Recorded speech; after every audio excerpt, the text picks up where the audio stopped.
नमो विष्णुपादाय कृष्णपृष्ठाय भूतले श्रीमते भक्ति वेदांत स्वामी निति नामिने। नमस्ते सारस्वते देवे गौरवाणी प्रचारिणे निर्विशेष शून्यवादी पाश्चात्य देशतारिणे। जय श्री कृष्ण चैतन्य प्रभु नित्यानंद श्री अद्वैत गदाधर श्रीवासादि गौर भक्त वृंद। हरे कृष्णा कृष्णा कृष्णा हरे हरे, हरे राम राम राम हरे हरे। जय शिल प्रपात की जय, गुरु महाराज की जय। ओम अज्ञानतिमिरान्धस्य ज्ञानाञ्जनशलाकया चक्षुर्मिलितं येन तस्मै श्री गुरुवे नमः। श्री चैतन्य मनोभीष्टं स्थापितं येन भूतले स्वयं रूप कदा मह्यं ददाति स्वपदान्तिकम्। वन्देऽहं श्री गुरो श्रीयुत्पत्कमलं श्री गुरून् वैष्णवांशं श्रीरूपं सागरजातं सगण रघुनाथान्वितं तं सजीवम् साद्वैतं सावधूतं परिजन सहितं कृष्ण चैतन्य देवं श्री राधा कृष्ण पादान सगण ललिता श्री विशाखान्वितांच। हे कृष्ण करुणा सिंधु दीन बंधो जगतपते गोपेश गोपिका कांत राधा कांत नमस्तुते। तप्त कांचन गौरांगी श्री राधे वृंदावनेश्वरी वृषभानुसुते देवी प्रणमामि हरिप्रिये। वाञ्छा कल्पतरुभ्यश्च कृपा सिन्धुभ्यैव च पतितानां पावनेभ्यो वैष्णवेभ्यो नमो नमः। जय श्री कृष्ण चैतन्य प्रभु नित्यानंद श्री अद्वैत गदाधर श्रीवासादि कृष्ण कृष्ण कृष्ण हरे हरे, राम राम राम हरे हरे।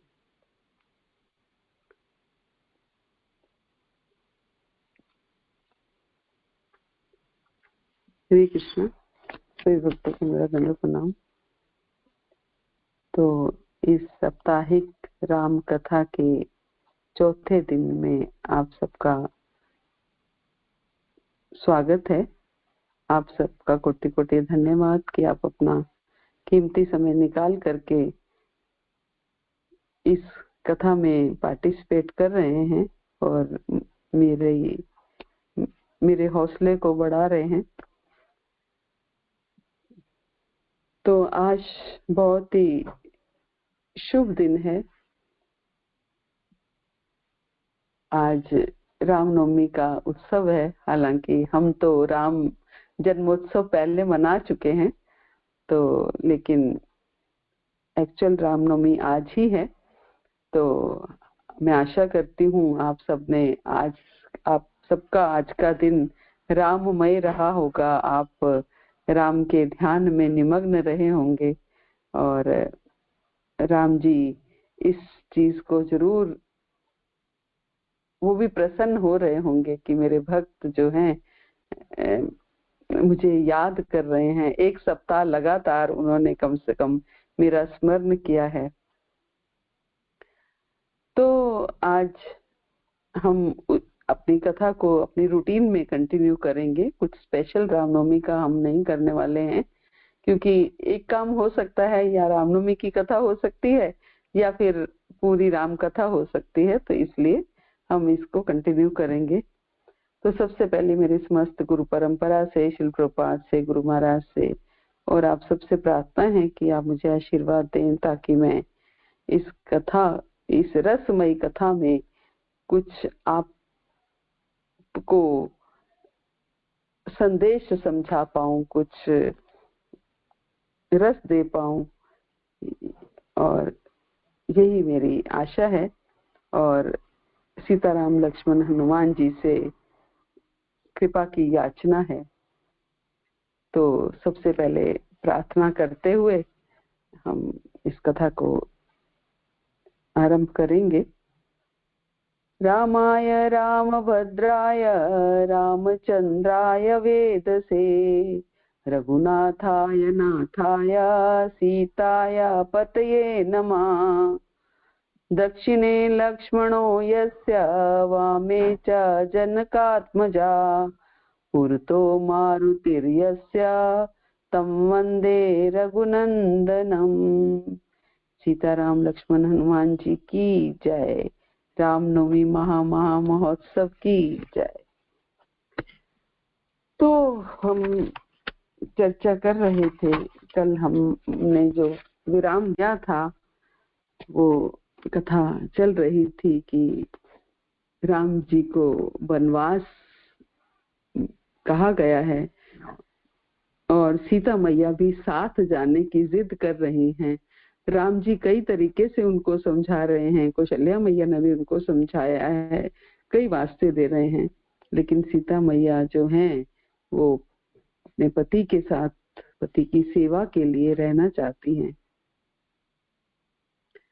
और इसी को आगे कंटिन्यू करते हुए तुलसीदास जी कहते हैं, सीतहि सासु असीस सिख दीनी अनेक प्रकार चली नाई पद पदुम सिरु अति हित बार ही बार। सीता जी को सामने और सीता जी को उनकी सास ने अनेक प्रकार से आशीर्वाद और शिक्षाएं दी और सीता जी बड़े ही प्रेम से बार बार चरण कमलों में सिर निवा करके चली। और जब लक्ष्मण जी ने अब सीता जी तो मान गई, लेकिन सीता जी को तो परमिशन मिल गई साथ जाने की, तभी उन्होंने ऐसा बार बार धन्यवाद देने के लिए वो अपनी सास के चरण कमलों में सिर निवाने लगी। अब बारी आई लक्ष्मण की। जब लक्ष्मण जी ने ये समाचार पाया कि भगवान राम को वनवास हो रहा है, तो वे बड़े व्याकुल होकर उदास मुंह उठ कर दौड़े। शरीर कांप रहा है, रोमांच हो रहा है, आंखों में आंसू हैं। प्रेम से अधीर होकर उन्होंने भगवान राम के चरण पकड़ लिए। समाचार जब लक्ष्मण पाए व्याकुल बिलख बदन उठ धाये कंप पुलक तन नयन सनीरा कहे चरण अति प्रेम धीरा कही न सकत कहे चरण अति प्रेम धीरा। अस जिए जानी सुनौ सिख भाई करू मातु पितु पद सेवकाई भवन भर तु निपु सुदनु नाही राउ वृद्ध मम दुख मन माही। कि हे भाई, हृदय में ऐसा जानकर मेरी सीख सुनो। लक्ष्मण जी व्याकुल हैं, रो रहे हैं, आंखों में आंसू भरे हैं, अधीर हो रहे हैं, चरण पकड़ लिए राम जी के कि मैं आपको छोड़ूंगा नहीं, मुझे भी आपके संग में चलना है। तो राम जी उन्हें भी सीख दे रहे हैं, जैसे सीता मैया को सीख दी, अब लक्ष्मण जी को सीख दे रहे हैं कि मेरी सीख सुनो और माता पिता के चरणों की सेवा करो। भरत और शत्रुघ्न तो पहले ही यहाँ पर नहीं है, और हम भी दोनों अगर चले जाएंगे तो वो बूढ़े माता पिता का बेचारों का क्या होगा। महाराज वृद्ध हैं और वो मेरी वजह से वैसे ही दुखी हैं कि मैं वनवास जा रहा हूँ, और तुम भी अगर साथ चल दोगे तो उनका क्या होगा। और इस अवस्था में मैं तुमको साथ लेकर वन में नहीं जाऊंगा, और अगर वन में जाऊंगा तुम्हें साथ लेकर तो ये अयोध्या सारी अनाथ हो जाएगी। अगर इस अवस्था में मैं तुम्हें साथ लेकर जाऊंगा तो अयोध्या अनाथ हो जाएगी। गुरु पिता माता प्रजा और परिवार सभी पर दुख का भार आ पड़ेगा जो उनसे सहन नहीं होगा। मैं बन जाऊं तुम्ही ले साथा होई सब ही विधि अवध अनाथा गुरु पितु मात प्रजा परिवारु सब कहू पर दुसै दुख भारू, सब पर भारी दुख हो जाएगा। रुख करू सब कर परितोषु, नतरु तात होयो बड़ दोषु। जासु राज प्रिय प्रजा दुखारी, सो निपु अवसी नरक अधिकारी। जासु राज प्रिय प्रजा दुखारी, जिस राजा की प्रजा दुखी होती है, सो निपु अवसी नरक अधिकारी, वो राजा नरक का अधिकारी होता है। इसलिए तुम यही रहो और सबको संतोष करते रहो, नहीं तो हे लक्ष्मण बड़ा दोष होगा, बड़ा पाप होगा, क्योंकि जिस राजा की प्रजा दुखी रहती है वो राजा नरक का अधिकारी होता है।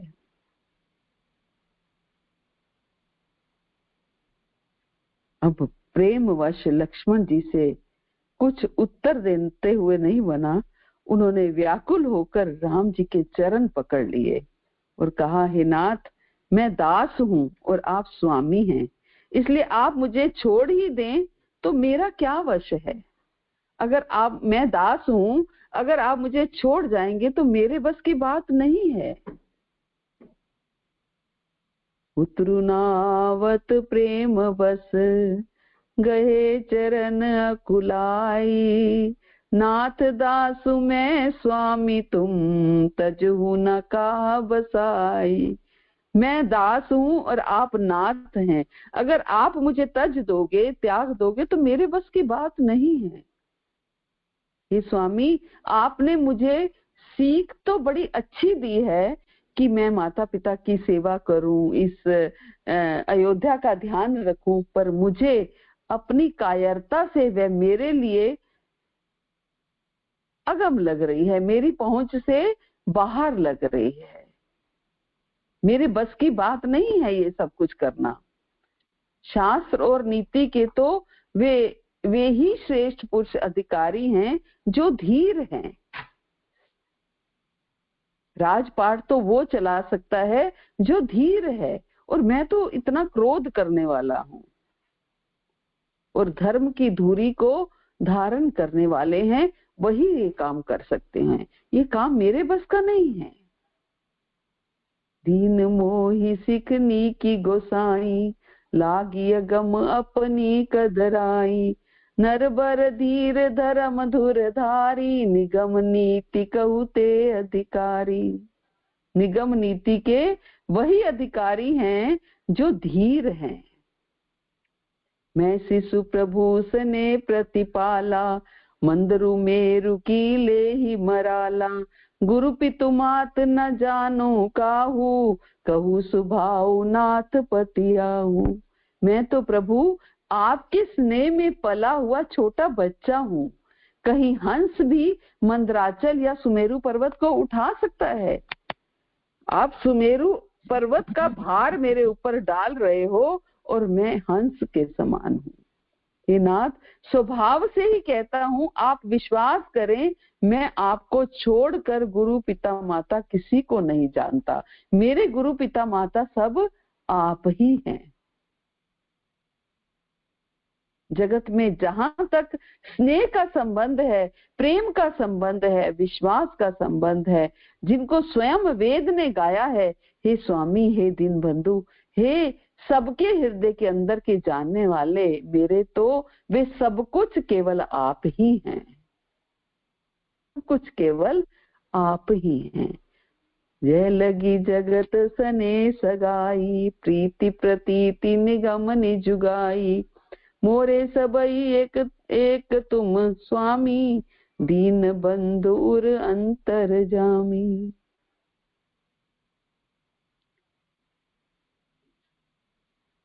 करुणा सिंधु सुबंधु के, सुनी मृदु बचन विनीत। समुझाए उर लाई प्रभु, जानी स्नेह सभीत। दया के सागर हैं भगवान राम, दया के सागर हैं। भला भाई के कोमल और नम्रता युक्त वचन सुनकर कैसे न पिघलते। और उन्हें स्नेह के कारण डरे हुए जानकर हृदय से लगा लिया, हृदय से लगाकर समझाने लगे कि हे भाई, जाकर माता से विदा मांग आओ। इसका मतलब क्या है? मान गए, एक्सेप्टेंस। जाकर माता से विदा मांग आओ और जल्दी वन को चलो। रघुकुल में श्रेष्ठ श्री राम की वाणी, ऐसी वाणी सुनकर लक्ष्मण जी आनंदित हो गए। मागहु विदा मातु सन जाई, आवहु बेगी चलऊ बन भाई।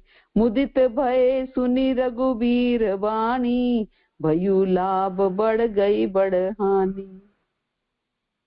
बड़ी हानि दूर हो गई और बड़ा लाभ हो गया। भयु लाभ बढ़ गई बड़ी हानि। क्यों? क्योंकि स्वीकृति मिल गई साथ चलने की, भाई ने स्वीकार कर लिया।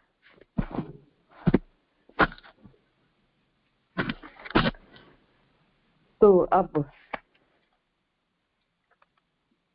सीता, राम, लक्ष्मण वन को चले।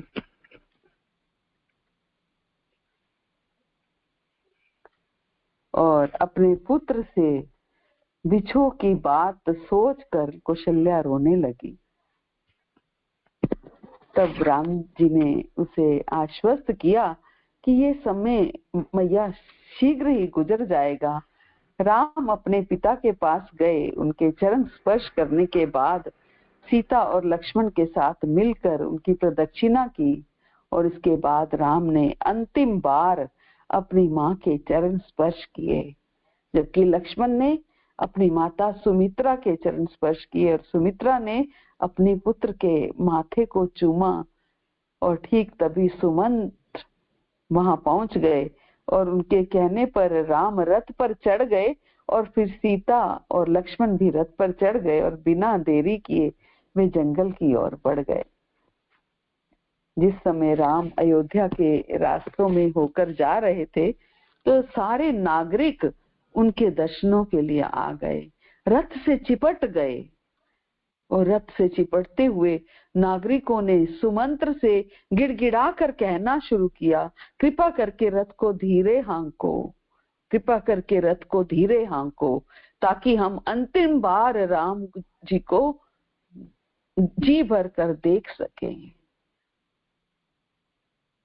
वही कृष्ण लीला, वही राम लीला है ना।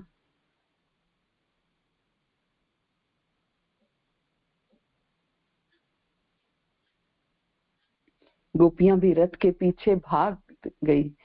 जब अक्रूर जी लेने के लिए आए तो सब पीछे भाग रहे हैं, कृष्णा कृष्णा। और आज राम जी जा रहे हैं और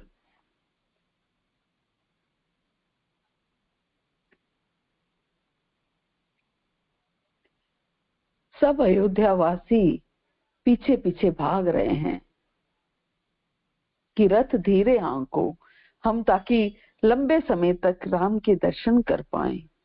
राम ने पीछे मुड़कर देखा तो उन्होंने अपने पिता को भीड़ के बीच से दौड़कर आते हुए देखा और चिल्ला चिल्लाकर सुमंत्र से रथ रोकने का आग्रह कर रहे हैं, रुको राम रुको।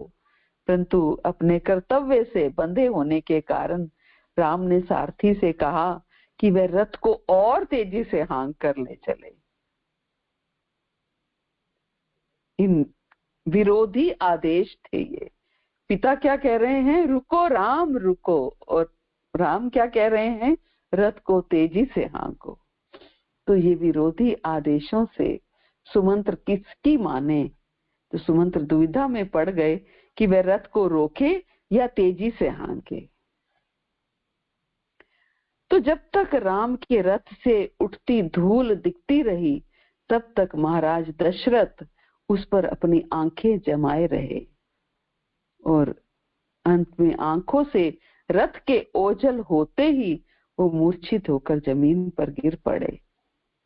और जब कौशल्या और कैकेयी उन्हें उठाने के लिए पहुंचे तो महाराज दशरथ ने कैकेयी को झिड़क कर कहा, मुझे मत छूना, मैंने तेरा त्याग कर दिया है और इसलिए अब मैं तुझे नहीं देखना चाहता। कौशल्या अपने पति को उठाकर राजमहल वापस ले जाने लगी तो उसका ध्यान इस बात पर गया कि सारी दुकानें बंद थी, सारे नागरिकों के मुख पर दुख के बादल छाए हुए थे। राजमहल में प्रवेश करने के बाद महाराज दशरथ ने सेवकों को आदेश दिया कि मुझे कौशल्या के कक्ष में ले चलो, अब मैं वहां रहूंगा।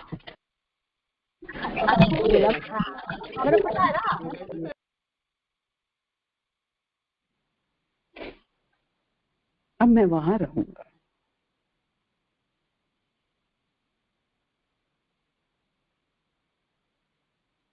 महाराज दशरथ ने वह रात बड़ी कठिनाई से बिताई और मध्य रात्रि के आसपास वह कौशल्या से बोले, कृपा करके मेरा स्पर्श करो, क्योंकि राम के जाने के बाद से मेरी दृष्टि वापस नहीं लौटी है, आंखों से कुछ दिखाई नहीं दे रहा है। और अपने पति की ऐसी दशा देखकर और राम के बारे में चिंता कर करके कौशल्या का कलेजा छलनी हो गया। उसे शांत करने का प्रयास करते हुए सुमित्रा बोली, अपने पुत्र के बारे में चिंता मत करो, सीता और लक्ष्मण उनके साथ हैं, इसलिए राम को जरा भी कठिनाई नहीं होगी। तब दशरथ बोले कि राम कोई सामान्य मनुष्य नहीं है, वह समस्त देवों के देव हैं, वह सूर्य को प्रकाशित करने वाले और शाश्वत समय के नियंता हैं। जब राम जंगल में पहुंचेंगे तो स्वयं माता पृथ्वी और समस्त प्रकृति उनकी भक्तिमय सेवा में जुट जाएगी। आप ये निश्चित जानो कि आपका प्रिय पुत्र अवश्य ही एक दिन आपके पास लौट आएगा, विलाप करने से कोई लाभ नहीं होगा। जरा देखो तो राम के जाने के दुख से प्रजा ने कैसे काम काज छोड़ चुकी है। आपको ही उन्हें ठांटस बताना है, इसलिए आपको स्वयं को इतना अधिक व्यथित और चिंतित नहीं होना चाहिए। एक दूसरे को हौसला दे रहे हैं ना?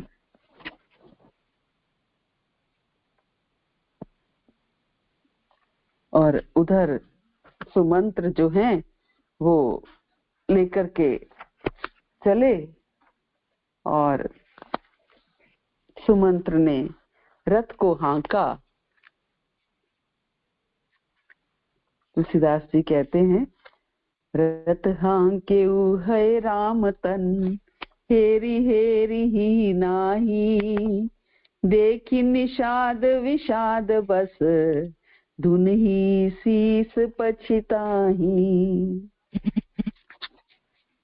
सुमंत्र ने रथ को हाँका, घोड़े श्री रामचंद्र जी की ओर देख देख के हिनहिनाते हैं।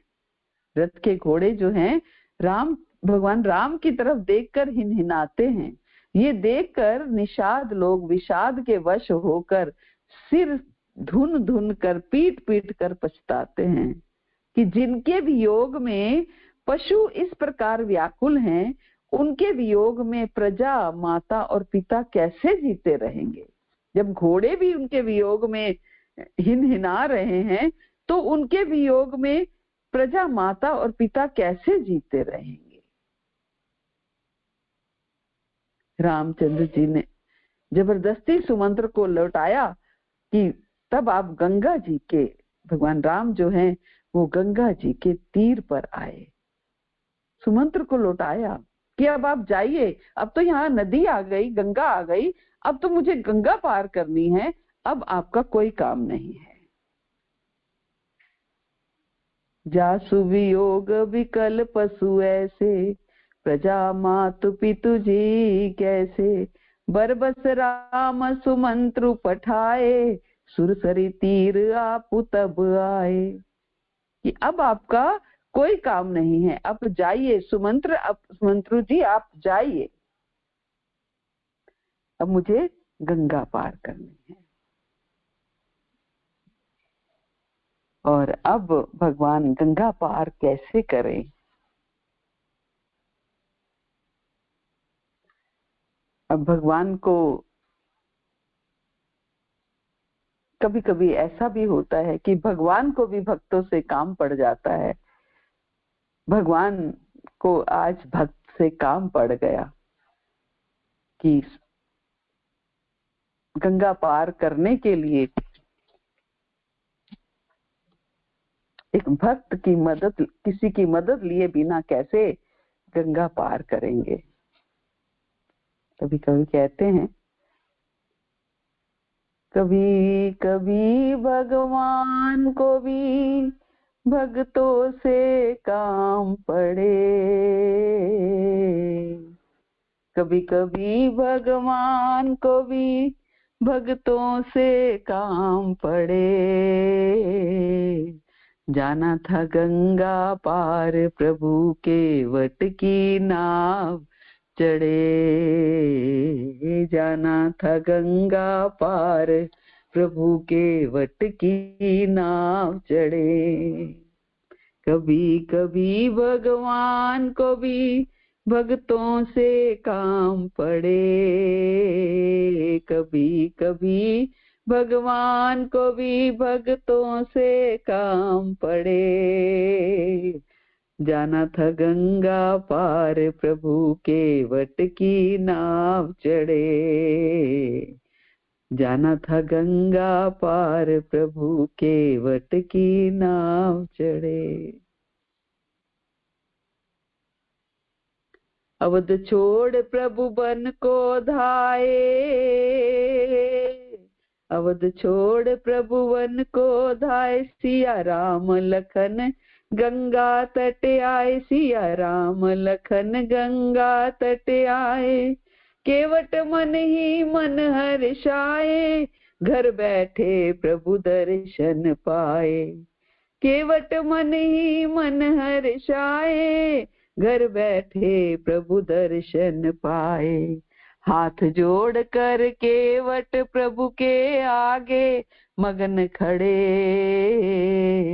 हाथ जोड़ कर केवट प्रभु के आगे मगन खड़े। जाना था गंगा पार प्रभु के वट की नाव चढ़े, जाना था गंगा पार प्रभु के वट की नाव चढ़े। क्यों ना हर्षित होते, घर बैठे जहां पर स्वयं भगवान चल करके आ रहे हैं, तो केवट के तो हर्ष का ठिकाना नहीं है। प्रभु बोले तुम नाव चलाओ, प्रभु बोले तुम नाव चलाओ, पार हमें केवट पहुंचाओ, पार हमें केवट पहुंचाओ। केवट बोला सुनो हमारी, चरण धूल की माया भारी। केवट बोला सुनो हमारी, चरण धूल की माया भारी। मैं गरीब नैया मोरी, नारी ना बने भये, मैं गरीब नैया मोरी, नारी ना बने भये। जाना था गंगा पार प्रभु के वट की नाव चढ़े। केवट कहता है मुझे भय है कि मेरी जो नैया है वो कभी नारी ना बन जाए, मैं तो गरीब हूँ, यही मेरी रोजी रोटी है, तो कैसे मैं इस नाव पे आपको चढ़ने दूं।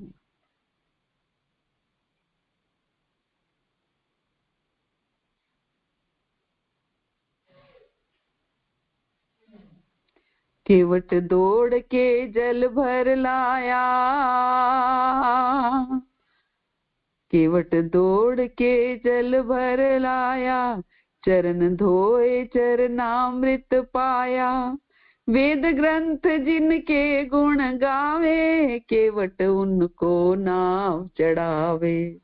वेद ग्रंथ जिनके गुण गावे, केवट उनको नाव चढ़ाए। बरसे फूल गगन से ऐसे भक्तों के भाग भरे। बरसे फूल गगन से ऐसे भक्तों के भाग भरे। जाना था गंगा पार प्रभु के वट की नाव चढ़े। जाना था गंगा पार प्रभु के वट की नाव चढ़े। कभी कभी भगवान को भी भक्तों से काम पड़े। जाना था गंगा पार प्रभु के वट की नाव चले। चली नाव गंगा की धारा। चली नाव गंगा की धारा। सिया राम लखन को पार उतारा। सिया राम लखन को पार उतारा। प्रभु देने लगे नाव उतराई। केवट कहे नहीं रघुराई। प्रभु देने लगे नाव उतराई। केवट कहे नहीं रघुराई।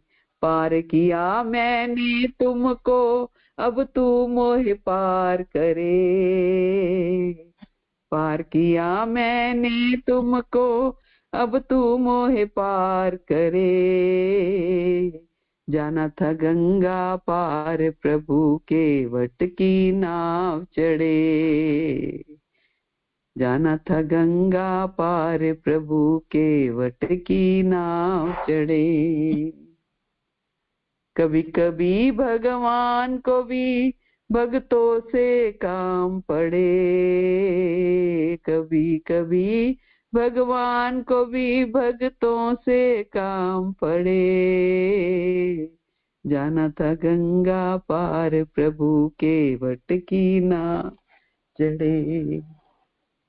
जाना था गंगा पार प्रभु के वट की नाव चढ़े। तुलसीदास जी कहते हैं, मांगी नाव न केवटू आना, कही तुम्हार मरमु में जाना। चरण कमल रज कहूँ सब कही, मानुष करनी मूरी कछुआई। भगवान राम ने केवट से नाव मांगी, पर वे लाता नहीं है।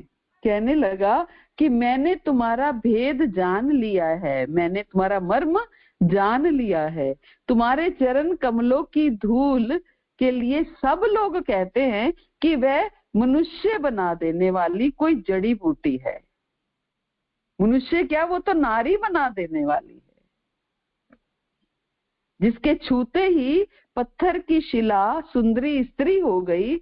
मेरी नाव तो काठ की है, लकड़ी की है, और लकड़ी जो है वो पत्थर से तो कठोर तो नहीं होती, पत्थर ज्यादा कठोर होता है। जब पत्थर को ही नारी बन गई तो मेरी नाव का क्या होगा। मेरी नाव भी मुनि की स्त्री हो जाएगी और इस प्रकार मेरी नाव उड़ जाएगी, मैं लुट जाऊंगा या रास्ता रुक जाएगा जिससे आप पार नहीं हो सकेंगे।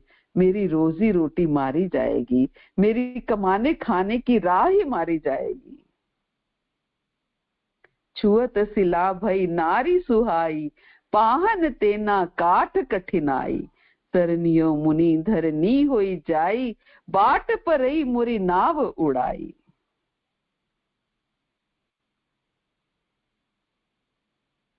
एही प्रतिपालो सबू परिवारू, नहीं जानऊ कछु और कबारू। सो प्रभु पार अवसी गा चहु, मोहि पद पदुम पखारन कहू। मैं तो इस नाव से सारे परिवार का पालन पोषण करता हूँ, दूसरा कोई धंधा नहीं है मेरा, मेरा कोई और बिजनेस नहीं चले हुए। हे प्रभु, यदि तुम अवश्य ही पार जाना चाहते हो तो मुझे पहले अपने चरण कमल पखारने के लिए कह दो, अपने चरण कमल धोने के लिए कह दो। इससे अच्छा अवसर क्या होगा कि प्रभु के चरण पखारने को मिल रहे हैं। पद कमल धोई चढ़ाई नावना नाथ उतराई चहो मोहि राम राउरियान दशरथ सपत सब साची कहो बरु तीर मारहु लखनु पे जब लगी ना पाए पखारी हो तब लगी ना तुलसीदास नाथ कृपाल पारु उतारी हो। हे नाथ मैं चरण कमल धोकर आप लोगों को नाव पर चढ़ा लूंगा, मैं आपसे कुछ उतराई नहीं चाहता। हे राम मुझे आपकी दुहाई और दशरथ जी की सौगंध है, मैं सब सच सच कहता हूँ। लक्ष्मण भले ही मुझे तीर मारे पर जब तक मैं पैरों को पखार नहीं लूंगा, जब तक मैं पैरों को धो नहीं लूंगा, तब तक हे तुलसीदास के नाथ, हे कृपालु, मैं पार नहीं उतारूंगा।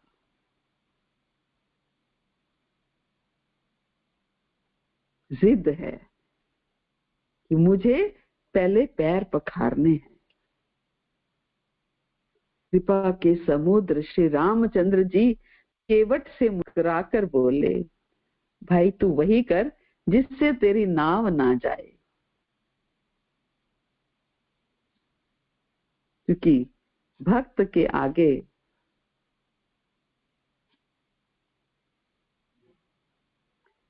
भगवान की कहाँ चलती है। भगवान हार गए। भाई तू वही कर जिससे तेरी नाव ना जाए, जल्दी पानी ला और पैर धोए, देर हो रही है, पार उतार दे।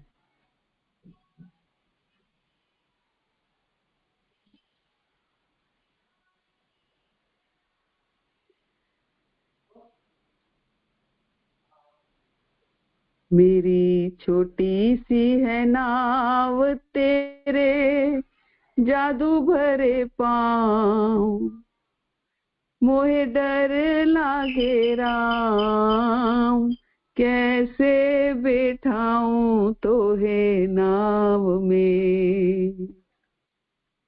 मेरी छोटी सी है नाव तेरे जादू भरे पाँव, मोहे डर लागे राम, कैसे बैठाऊं तोहे नाव में।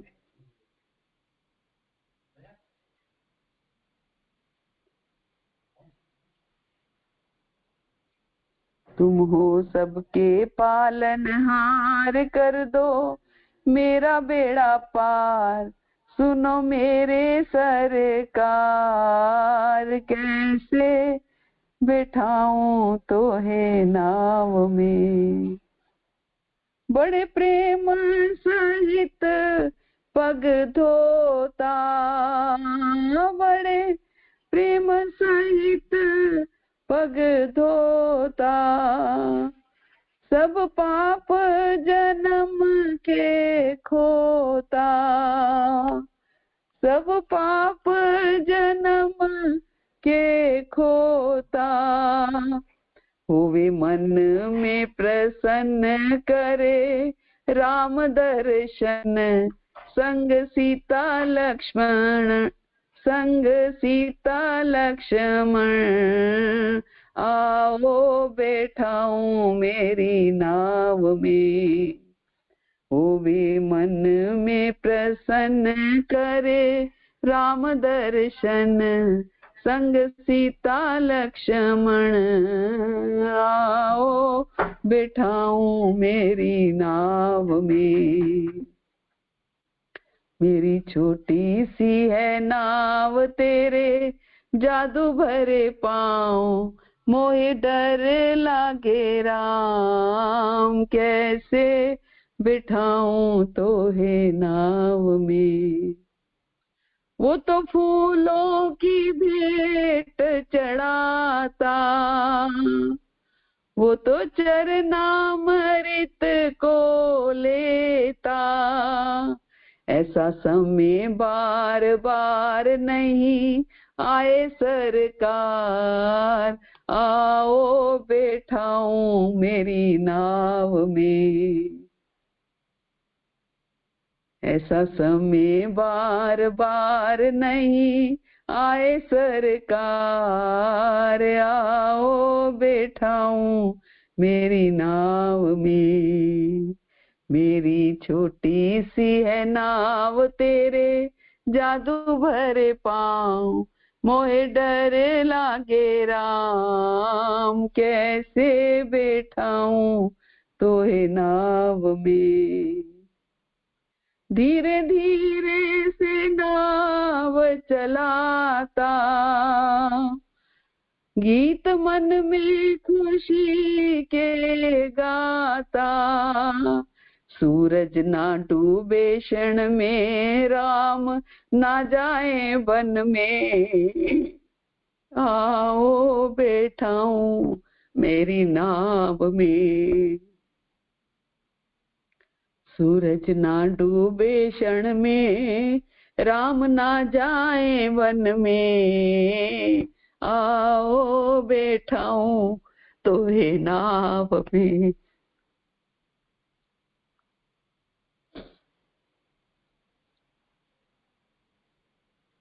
मेरी छोटी सी है नाव तेरे जादू भरे पाँव, मोहे डर लागे राम, कैसे बैठाऊं तोहे नाव में। तुलसीदास जी कहते हैं, जासु नाम सुमिरत एक बारा, उतरहि नर भव सिंधु अपारा। सोई कृपालु के वटई निहोरा, जेहि जगु किए तिहु पगुते थोरा। एक बार जिनका नाम स्मरण करते ही मनुष्य अपार भव सागर के पार उतर जाते हैं, और जिन्होंने वामन अवतार में जगत को 3 पग से भी छोटा कर दिया था, 2 ही पग में त्रिलोकी को नाप लिया था, वही कृपालु श्री रामचंद्र जी गंगा जी से पार उतरने के लिए केवट का निहोरा कर रहे हैं। केवट के मुख को देख रहे हैं कि केवट मुझे पार उतारेगा। पदनख निरखी देवसरी हर्षी, सुनी प्रभु वचन मोह मति करशी। केवट राम रजाय सुपावा, पानी कटवता भरी लई आवा। प्रभु के इन वचनों को सुनकर गंगा जी की बुद्धि मोह से खिंच गई थी कि ये साक्षात भगवान होकर भी पार उतारने के लिए केवट के मुख की ओर कैसे देख रहे हैं, केवट को निहोरा कैसे कर रहे हैं। परंतु समीप आने पर अपनी उत्पत्ति के स्थान पर गंगा जी पद नखों को देखती हैं। भगवान के पद नखों को, पैरों के नाखूनों को देखते ही उन्हें पहचान कर देव नदी गंगा जी हर्षित हो गई, समझ गई कि भगवान नर लीला कर रहे हैं, और इससे उनका मोह नष्ट हो गया। और इन चरणों का स्पर्श प्राप्त करके मैं धन्य होंगी, ये विचार कर वह हर्षित हो गई। केवल श्री रामचंद्र जी की आज्ञा पाकर कठोते में भरकल जल ले आया।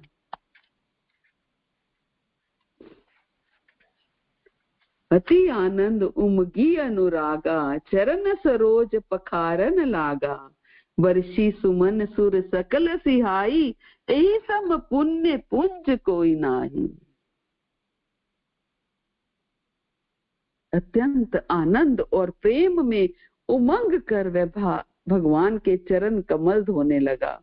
सब देवता फूल बरसा के सिहाने लगे कि इसके समान कौन होगा, इसके समान पुण्यवान कौन होगा, इसके समान भाग्यशाली कौन होगा।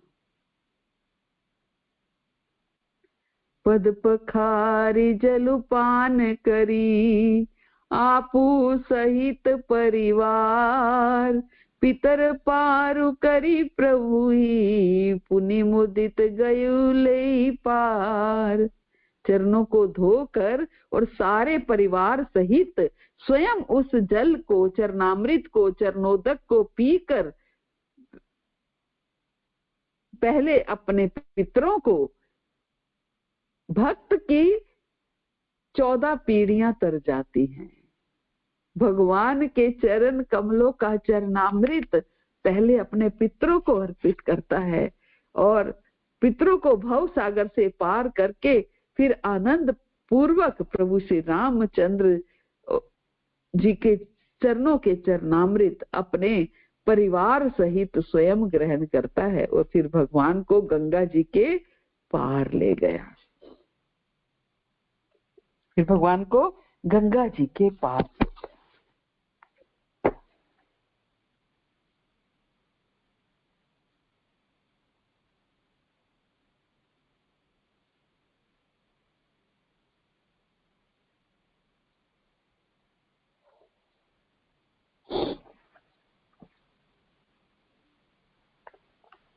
और अब भगवान गंगा पार हो लिए और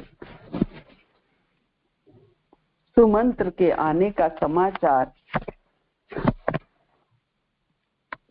मिलते ही कि सुमंत्र वापिस आ गया अयोध्या और समाचार मिलते ही हजारों लोग उनके पास पहुंच गए और उन्हें घेर कर खड़े हो गए, प्रश्न पे प्रश्न, और उनके प्रश्नों की झड़ी रोकते हुए सुमंत्र ने सीधे सरल ढंग से उन्हें बताया कि किस प्रकार वह राम को गंगा के तट पर छोड़कर वापिस लौट आया है। और इसके बाद सुमंत्र महाराज दशरथ का दर्शन करने गए, परंतु जैसे ही उन्होंने महाराज को राम के संदेश सुनाए वैसे ही बिछोह की प्रबल और पीड़ादायी भावनाओं उभर पड़ी और दशरथ मूर्छित हो गए। सुमंत्र और कौशल्या ने तुरंत उन्हें उठाया, परंतु जब तक कौशल्या भी रोती हुई मूर्छित हो गई। और फिर महाराज दशरथ जब थोड़ा सामान्य हुए तो बोले, प्रिय सुमंत्र, राम ने जाने से पहले जो भी कहा हो वह मुझे विस्तार से बताओ, वह मुझे विस्तार से बताओ। सुमंत्र जानते थे कि महाराज का जीवन राम की कुशलता जानकर ही बच सकता है, इसलिए वे बोले, जाते समय राम ने मुझे यहाँ वापस लौटकर आपकी सेवा करने का निर्देश दिया है। आपके कल्याण के लिए ही राम केकई को दिए हुए आपके वचन को निभाने के लिए संकल्पबद्ध है। इसी कारण से राम चाहते हैं कि आप जल्दी से जल्दी भारत का राज्याभिषेक कर दें। राम के जाने के बाद जब मैंने घोड़ों की लगाम खींची तो आंसू भरे हुए नेत्रों से घोड़ों ने वापस लौटने से इनकार कर दिया।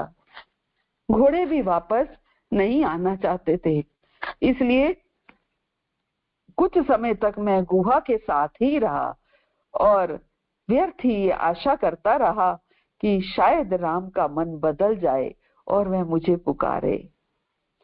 और अंत में जब सारी आशाएं झूठी साबित हुई तो मैं यहाँ लौट आया। सारे रास्ते भर मैंने देखा कि पूरी अयोध्या, पूरा कौशल प्रांत के सभी चल अचल जीव राम से बिछुड़ने के कारण दुख से जड़ हो गए हैं। ये सब सुनकर महाराज दशरथ बहुत हताश हो गए, बहुत निराशा की झोंक में आ गए।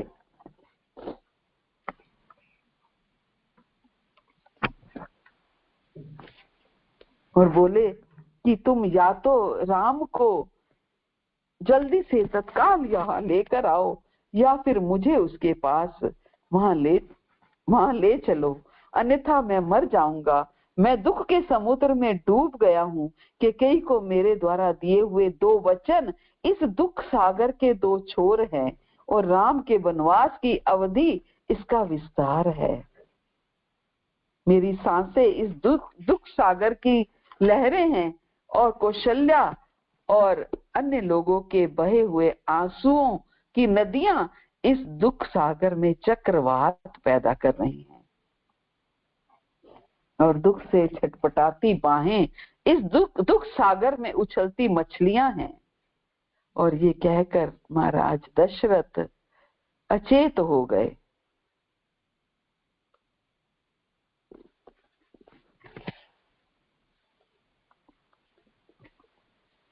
महाराज दशरथ अचेत हो गए, अचेत होकर पड़े थे। और जब परंतु कुछ ही देर में महाराज दशरथ अचानक जाग पड़े, जैसे कि उन्हें अतीत में किए हुए किसी भयानक पाप की याद आ गई हो, और इसे ही अपने वर्तमान कष्ट का कारण समझकर महाराज दशरथ उस घटना का वर्णन करने लगे कि जब मैं युवा था तो मैंने आंख बंद करके लक्ष्य भेदन करने की कला सीखी, आंख बंद करके तीर चलाना। और एक बार रात को सरयू नदी के तट पर मैं शिकार कर रहा था और तभी मैंने एक हाथी के जैसी ध्वनि सुनी, तो मैंने बाण चला दिया, परंतु वो बाण जाके श्रवण कुमार को लगा। और पूरी कथा सुना दी श्रवण कुमार की। और श्रवण कुमार के माता पिता जो अंधे थे, वो उनके माता पिता विलाप करते रहे और उन्होंने मुझे शाप दे दिया कि जिस प्रकार हमें अपने पुत्र की मृत्यु का असह्य दुख हो रहा है, तुम्हें भी उसी प्रकार अपने पुत्र से बिछुड़ने का कष्ट होगा, तुम्हें भी अपने पुत्र से बिछुड़ने का कष्ट होगा। राम के बिछो में महाराज दशरथ का विलाप जारी रहा और उनके प्राण राम की यादों में ही डूबे रहे।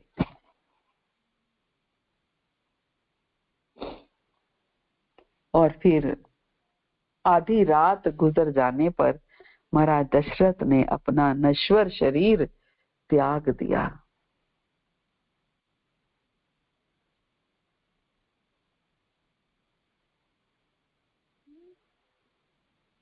राम के बिछो, राम की यादों में डूबे रहकर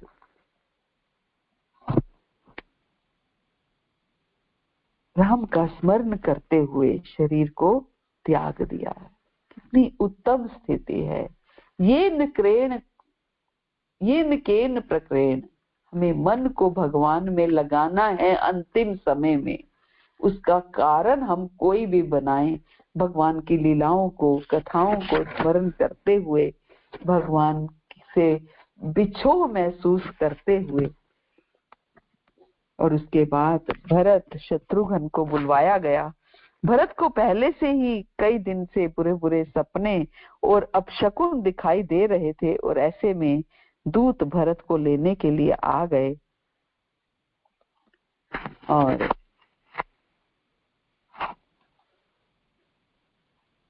भरत ने दूत से अपने माता पिता और भाइयों के बारे में पूछा, तो दूत ने उसे आश्वस्त किया कि सभी कुशल पूर्वक है।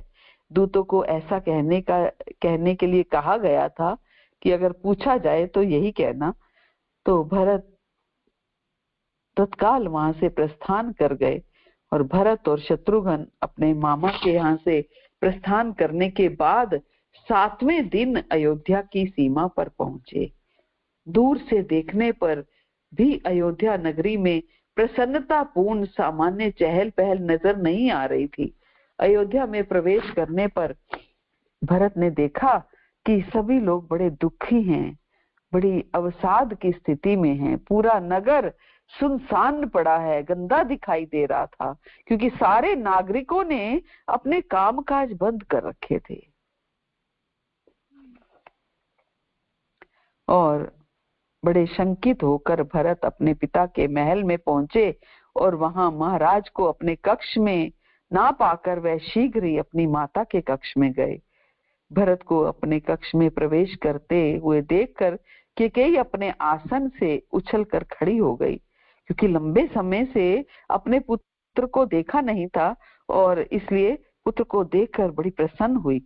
भरत अपनी माता का चरण स्पर्श करने के लिए झुके, तो कैकेयी ने उसे उठाकर अपनी गोद में बिठा लिया। और अपनी माता के प्रश्नों के उत्तर में भरत ने कैकेयी को बताया कि उसके पिता कुशल मंगल से हैं। भरत बोले, संदेश वाहकों द्वारा शीघ्र चलने का आग्रह किया गया था, इसलिए मैं जल्दी जल्दी अयोध्या लौटा हूँ। मेरे पिता कैसे हैं? वे अपने कक्ष में नहीं हैं।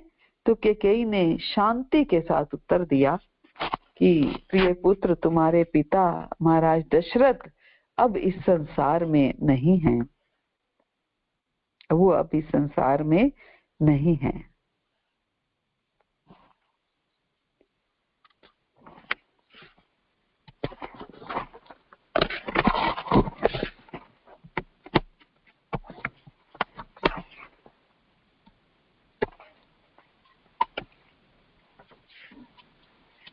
और अगली सुबह वशिष्ठ मुनि आए और उन्होंने भरत को अपने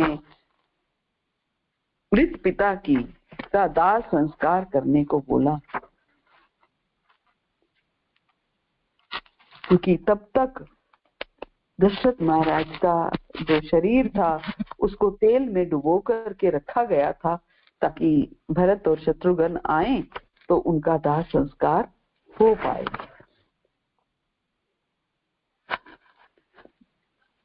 भरत ही अगले महाराज होंगे।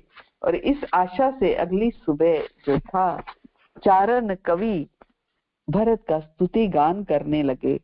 उनकी प्रशंसा ने भरत के दुख को और बढ़ा दिया। इसलिए भरत ने उन्हें ऐसा करने के लिए ना करने का आदेश दिया, क्योंकि भरत को तब तक पता चल चुका था कि ऐसे ऐसे के कई उनकी माता ने 2 वर मांगे, और एक में भरत का राज और दूसरे में भगवान राम का वनवास। तो भरत बहुत दुखी था। मैं अयोध्या का महाराज नहीं हूँ। वशिष्ठ बोले, हे राजकुमार, क्योंकि राम और लक्ष्मण वनवास चले गए हैं और आपके पिता का देहांत हो चुका है, इसलिए राज्य में जनजीवन अस्त व्यस्त हो चुका है। तो इस प्रस्ताव को सुनकर भरत के मन में बहुत दुख हुआ। अपने आंसुओं को रोकने का प्रयास करते हुए बोले कि आप भली भांति हमारे कुल की इस परंपरा से परिचित हैं कि राजा का ज्येष्ठ पुत्र ही राज सिंहासन का उत्तराधिकारी होता है। मैं राम के स्थान पर राज्य का शासक बनने की कल्पना भी नहीं कर सकता, क्योंकि मैं स्वयं को उनका तुच्छ दास मानता हूँ। मैं जितनी जल्दी होगा वन जाकर राम को अयोध्या वापस लाना चाहता हूँ। यदि मैं ऐसा करने में असफल रहा, तब ऐसी स्थिति में मैं भी लक्ष्मण की भांति वन में ही रहूंगा।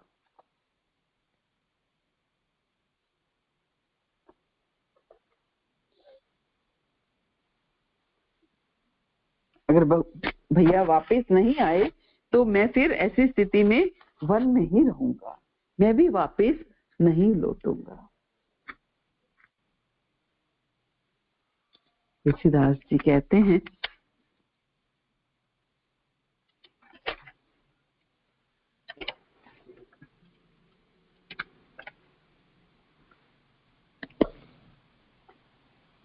तुम पे 5 मोर भल मानी, आयसु आशीष देहु सुबानी।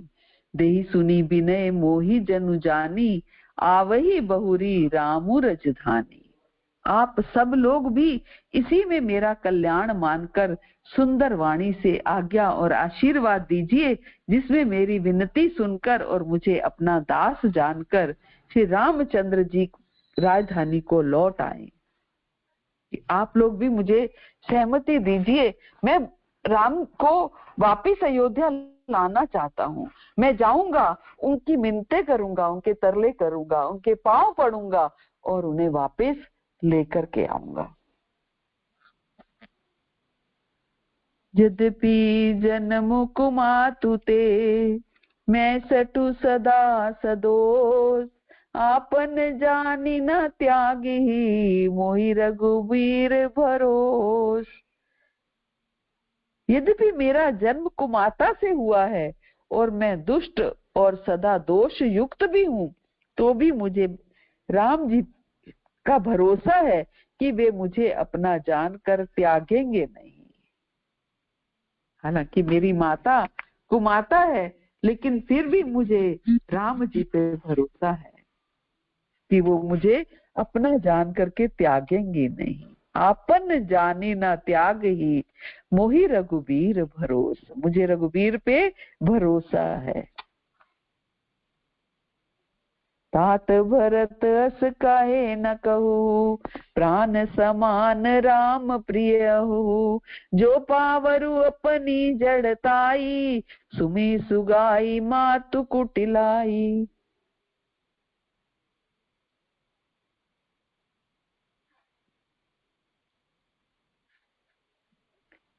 हे तात भरत, आप ऐसा क्यों ना कहें। श्री राम जी को आप प्राणों के समान प्यारे हैं। सब मंत्री ऋषि जो गुरुजन थे वो हौसला दे रहे हैं भरत को कि भगवान राम को आप प्राणों के समान प्यारे हैं। जो नीच अपनी मूर्खता से आपकी माता कैकेयी की कुटिलता को लेकर आप पर संदेह करेगा,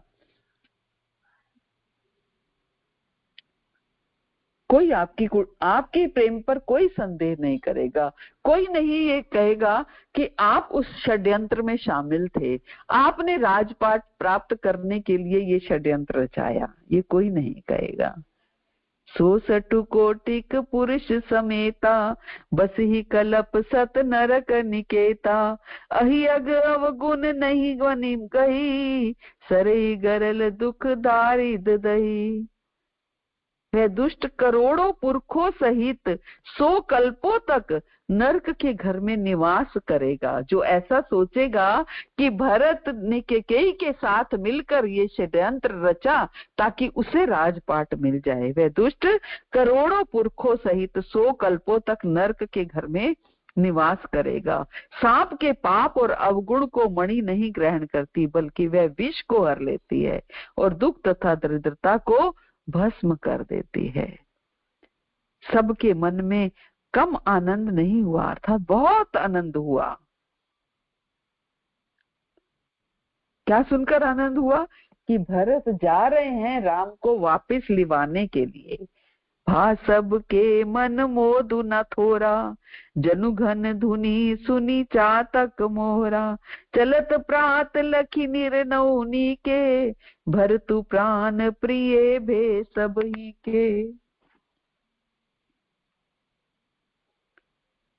कि प्रातः काल चलने का जो सुंदर निर्णय देखकर भरत जी सभी को प्राण प्रिय हो गए। भरत जी का निर्णय इतना सुंदर था। नगर लोग सब सज सज जाना, चित्रकूट कह कीन पयाना।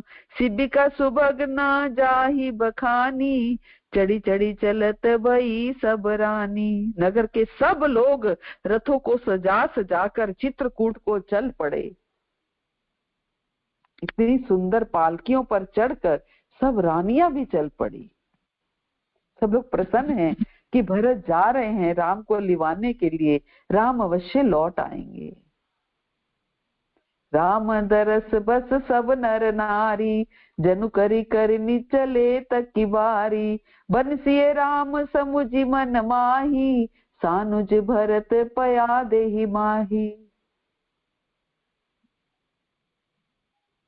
श्री रामचंद्र जी के दर्शन के वश में हुए, दर्शन की अनन्य लालसा अभिलाषा लेकर सब नर नारी, सब लोग ऐसे चले मानो प्यासे हाथी हथनी जल को तक कर बड़ी तेजी से बावले से हुए जा रहे हों।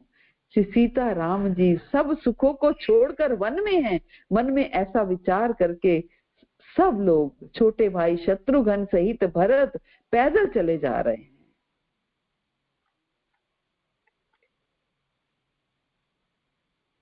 सही तीर बसी चले बिहाने, श्रृंग बेरपुर सब नियराने। समाचार सब सुने निषादा, हृदय विचार करई सब विषादा।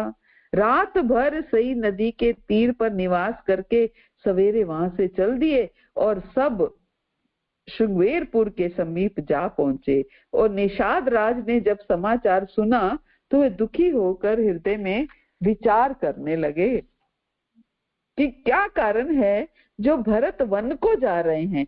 मन में कभी कहीं कोई कपट भाव तो नहीं है, कोई कुटिलता तो नहीं है, क्योंकि सेना साथ लेकर के जा रहे हैं। कहीं राम को मारने की इच्छा तो नहीं है कि वो उनको मार करके और मैं सुखपूर्वक राज भोगूंगा। कारण कवन बरतु बन जाही, है कछु कपट भाव मन माही। कहीं कोई कपट तो नहीं है। जो पे जिए ना होती कुटलाई, तो कतलीन संग कटकाई।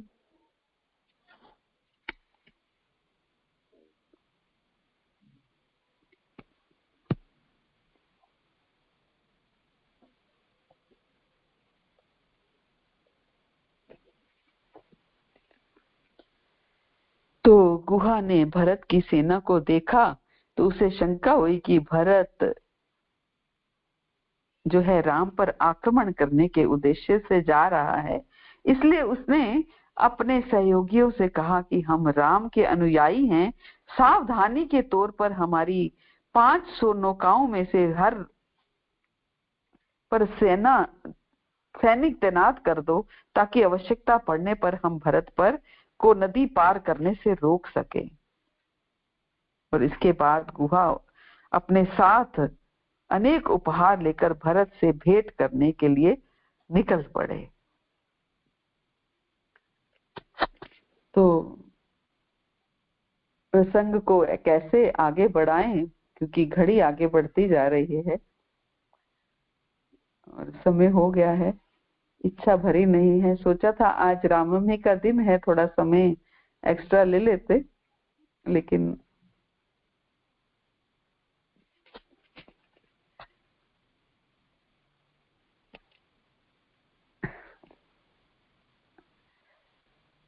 सब लोगों को,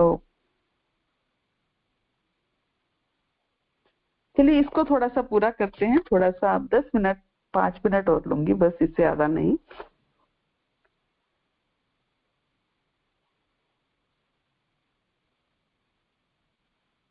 तो इसके बाद गुहा अपने साथ भरत से मिलने के लिए उनका वास्तविक उद्देश्य पता करने के लिए चले गए। और सुमंत्र ने जब गुहा को वहां आते देखा तो उसने भरत को गुहा और राम की मित्रता के बारे में बताया। और निषाद राज भरत के पास पहुंचा और उसने भरत का अभिनंदन किया। और तब भरत ने उससे भारद्वाज मुनि के आश्रम का रास्ता भी पूछा। तो गुहा बोला कि आप आश्वस्त रहें, क्योंकि मैं स्वयं आपको वहां ले चलूंगा। अब कृपा करके स्पष्ट भाव से ये बताइए कि राम के पास आप किस उद्देश्य से जा रहे हैं। आप अपने साथ इतनी विशाल सेना लेकर के क्यों आए हैं, जिससे ये पता चल रहा है कि आप आक्रमण करने वाले हैं। तो भरत बोले कि मुझे आपकी बात को सुनकर कष्ट पहुंचा है। कृपा करके मेरा विश्वास करें कि मैं राम को अयोध्या वापस ले जाने के लिए यहाँ आया हूँ, ताकि कौशल नरेश के रूप में उनका राज्याभिषेक किया जा सके।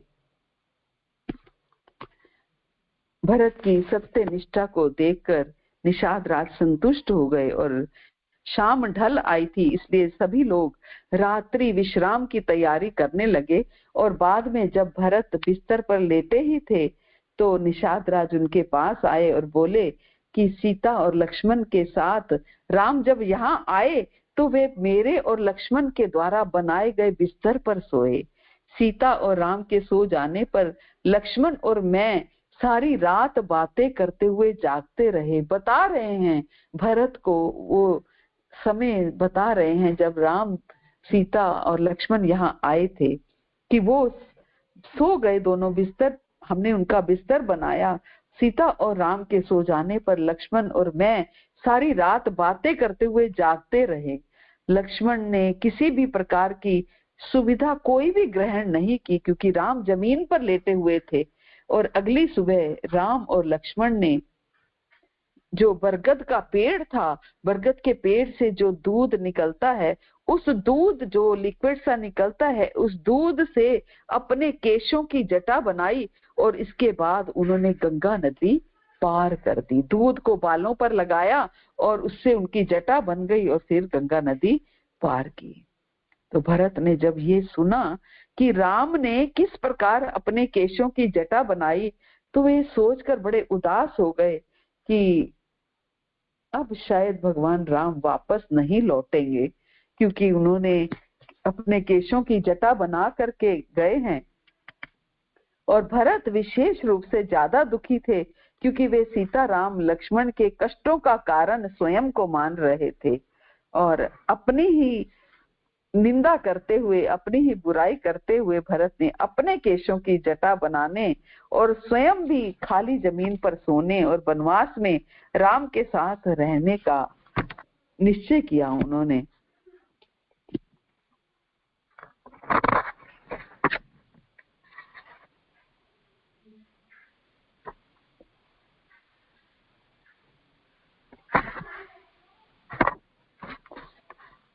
और अब धीरे धीरे भरत अपनी सेना सहित वहां पहुंचने लगे हैं। तो भरत जी को हम कल वहां पहुंचाएंगे, तो इसको हम कल कंटिन्यू करेंगे। हरे कृष्णा। श्री प्रभुपाद की जय। गुरु महाराज की